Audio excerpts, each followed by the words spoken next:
Oke geng, berikut adalah oil sum untuk engine Kempro. Dan apabila kita lihat dekat bagian oil sum nih, dia punya minyak agak keladak.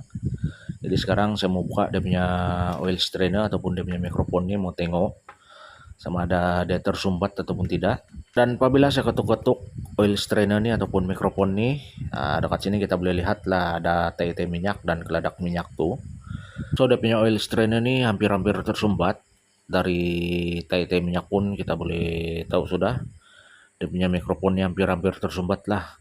Dan apabila oil strainer ini dia tersumbat, so itu boleh menyebabkan oil pump dia tidak dapat menyedot lah minyak yang ada dekat bagian tangki ataupun oil sump nih. Dan minyak pun tidak dapat naik lah ke bagian-bagian seperti main bearing, conrod bearing, piston, dekat bagian head. So itu boleh menyebabkan lampu tekanan minyak tuh dia sentiasa menyala lah. Dan case yang paling teruk boleh menyebabkan engine jam dan seterusnya dia rusak lah. So kita sendiri tahu lah kan, cost untuk repair ataupun tukar engine nih dia punya cost bukan alang-alang, makan modal.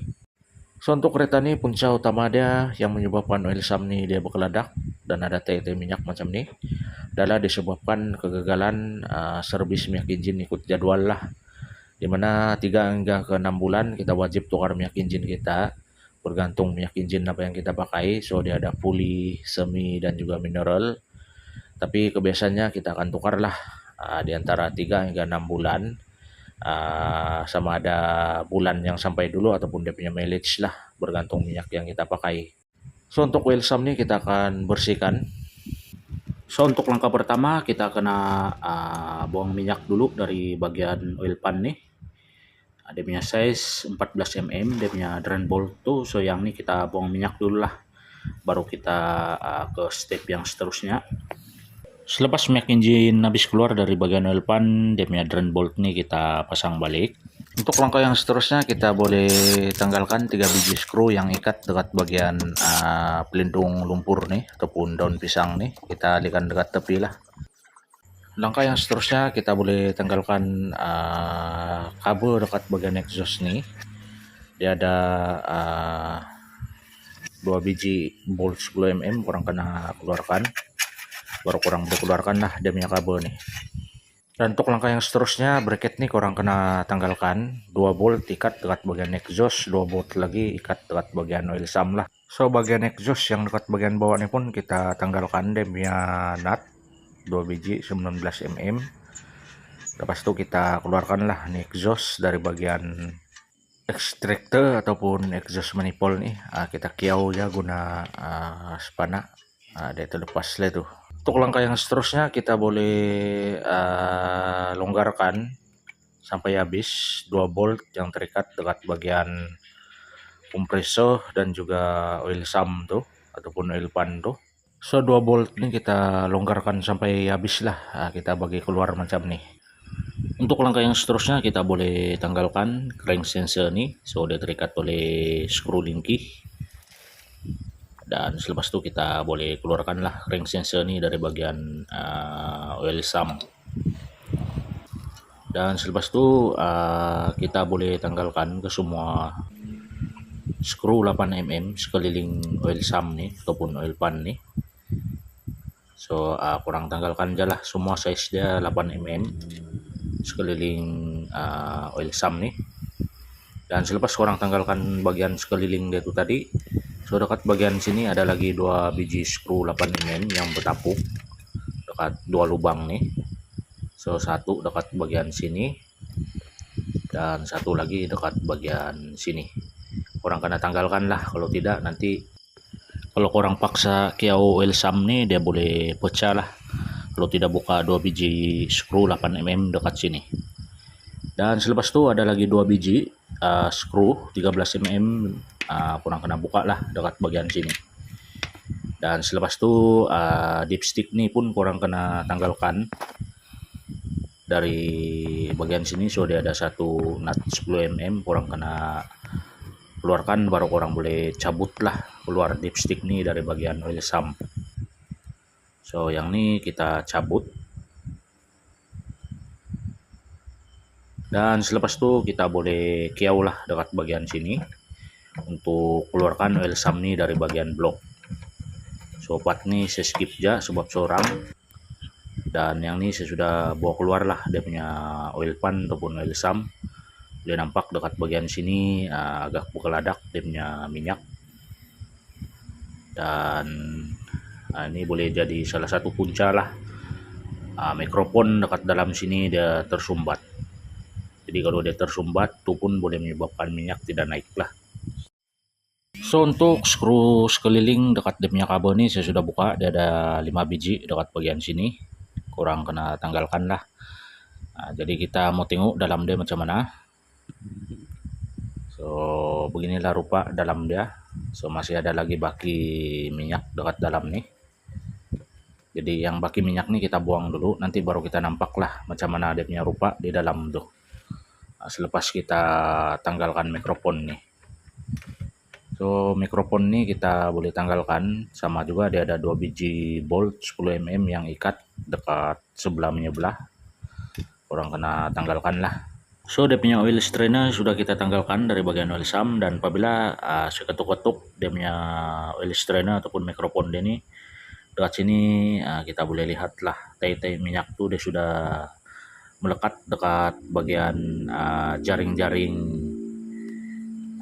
oil strainer ataupun sekeliling oil strainer nih. Dan inilah yang menyebabkan jika kita perasan di awal video tadi, kalau kita start kereta kita di RPM rendah, lampu tekanan minyak engine tuh dia menyala. Bila kita race sehingga 3000 rpm, lampu tekanan tuh dia hilang. So ini boleh jadi salah satu punca yang menyebabkan benda itu terjadi lah. Dia punya oil strainer nih gagal menyedut minyak yang ada dekat bagian oil pan nih dengan lancar, dan seterusnya minyak yang naik ke atas pun kurang lancar lah.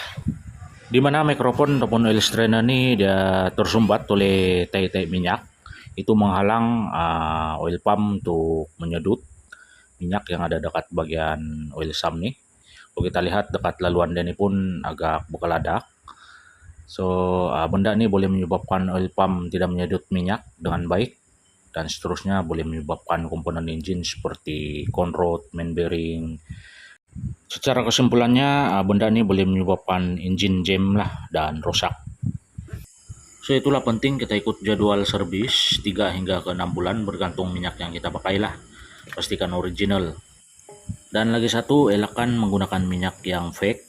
Kalau terlampau murah sekalipun, inilah juga dia punya efek. Kadang-kadang yang murah tuh banyak recycle.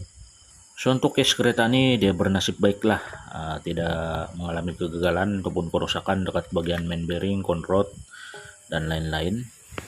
Komponen engine seperti oil pump, seperti yang saya sebutkan tadi lah. Mana-mana aja komponen engine yang berpusing ataupun bergerak dalam bagian engine tuh boleh efek lah. Dia boleh rusak sekiranya minyak pelinciran tuh dia tidak sampailah dekat part-part dalam engine. Jadi benda ini kita mau cuci sampai bersih, dan kita akan isi minyak baru lah. Oke geng, yang ini kita sudah cuci sampai bersih. So untuk part cuci itu saya skip. Paling penting kurang cuci sampai bersih, kurang guna aja chemical.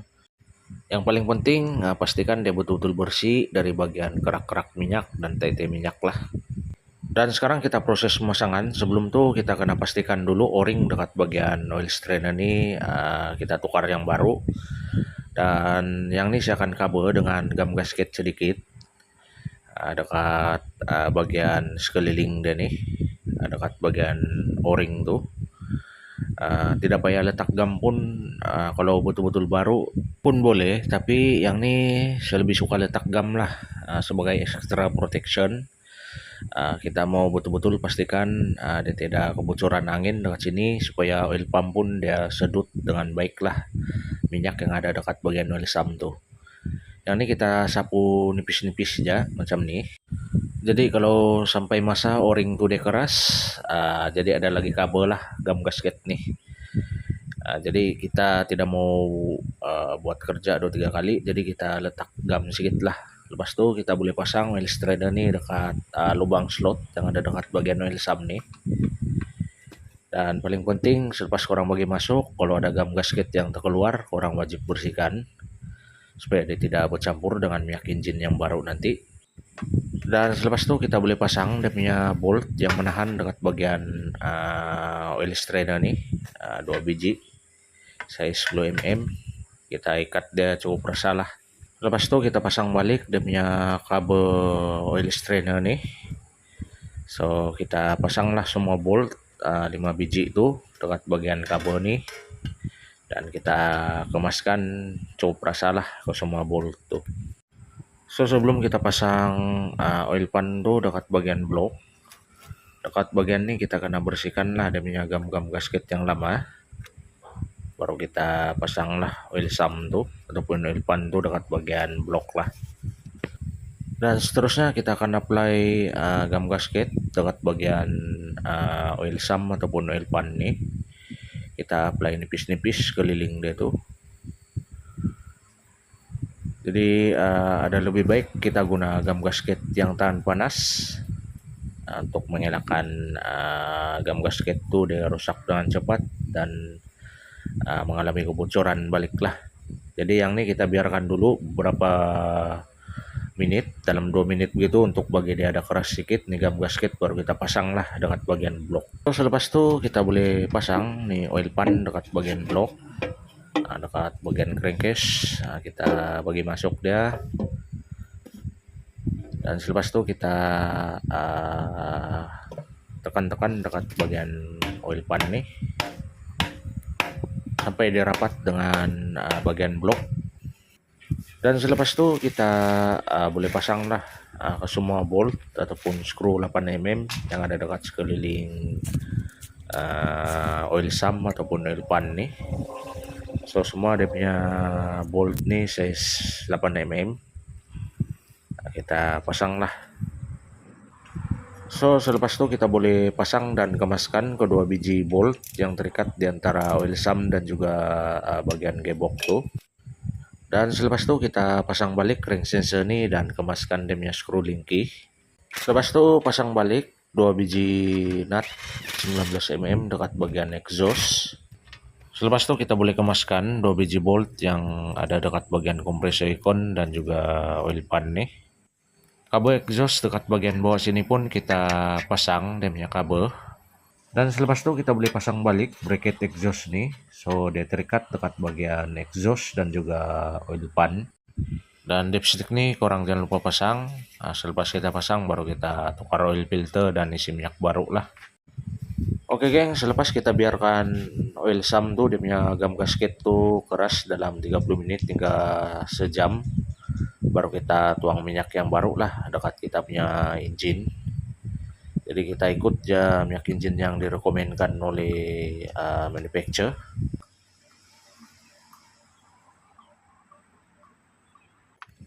So beginilah keadaan selepas kita servis oil sump tuh ataupun oil pan tuh. Apabila di RPM rendah, lampu teko Aladin tuh dia tidak menyala sudahlah.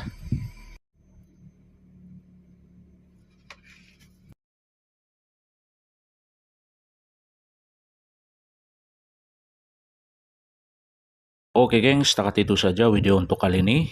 Sekiranya video ini bermanfaat, korang jangan lupa support channel EJS Videos nih. So dekat sini selepas kita buat servis oil sump dan cuci semua yang berkaitan dengan oil sump, dia punya oil strainer, dia punya oil pan, dan kita isi minyak baru ikut label yang betul. Dekat sini apabila kita start kereta kita dan biarkan di RPM rendah, so lampu teko Aladin itu sudah tidak menyala lah. Dan kita jumpa lagi di next video.